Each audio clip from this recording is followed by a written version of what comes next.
Hello everyone, আজকে আমরা শিখব যে জৈব যৌগে কার্বন পরমাণু সংখ্যা বৃদ্ধির সাথে কিভাবে চেইনের গঠন সংখ্যাও বৃদ্ধি পায় তার একটা সহজ ট্রিক্স।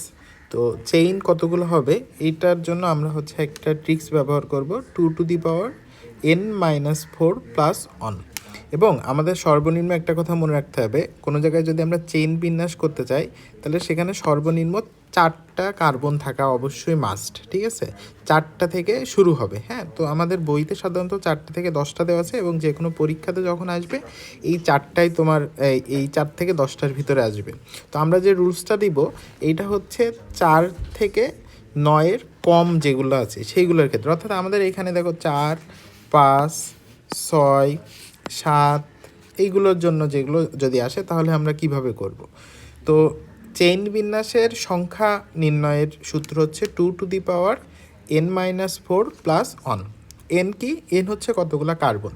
যেমন এখানে দেখো, যেমন এখানে 4টা কার্বন আছে, তাহলে আমাদের n সমান 4, 2 এনের জায়গায় আমরা 4 বসায় দিলাম, 4 - 4 প্লাস 1, তাহলে 2 মানে 1, 1 প্লাস 1 মানে 2।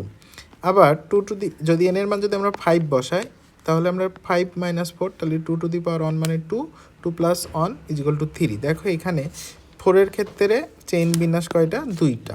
5-এর ক্ষেত্রে চেইন বিন্যাস কয়টা? 3টা। একইভাবে 6-এর ক্ষেত্রে যদি আমরা দেখি, আমি তোমাদেরকে 6-এর ক্ষেত্রে দেখাই, 6 - 4 প্লাস 1 তাহলে কত?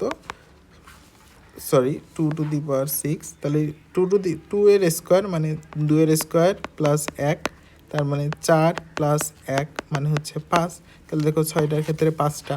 7টার ক্ষেত্রেও এখানে দেওয়া আছে 2 7 - 4, 2 3 মানে 8 প্লাস 1 = 9।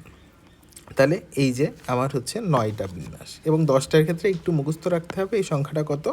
75টা। 10টার ক্ষেত্রে এই সংখ্যার মান হচ্ছে 75। ঠিক আছে, তো এইভাবে আমরা খুব সহজেই চেইনের সংখ্যাটা মনে রাখতে পারবো। ধন্যবাদ।